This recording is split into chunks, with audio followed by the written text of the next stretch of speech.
Ito si Aljur, malakas, kayang-kayang makipagsabayan. Ito naman si Kencho Jr., unlyrical in your face, freestyle malala. Ito naman si Adrian Tisi, sipa sabay recall kapag naabutan ka. Ito naman si Darkside, hindi magpapauli, malakas. At lahat nga sila'y bagong member sa aming squad. At syempre nga hindi magpapauli ang dalawang leader. Ito si Moonplace, babaeng true user. Ano, gulat kayo? Pumapalag to.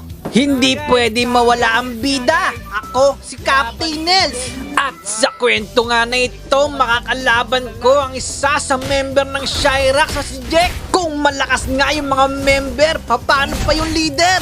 Captain Nels nga laban sa lahat, hindi na nga ngayon dahil hindi na ako nag-iisa. MCE laban sa lahat. Sa mundong ginawa ko, humahakot na nga ako ng mga miyembro para bigyan sila ng tig-isang isla para pamunuan. Bago ang lahat, tandaan nyo, kwento namin to, kaya dapat kami ang bida. At matik nga, syempre ako ang panalo.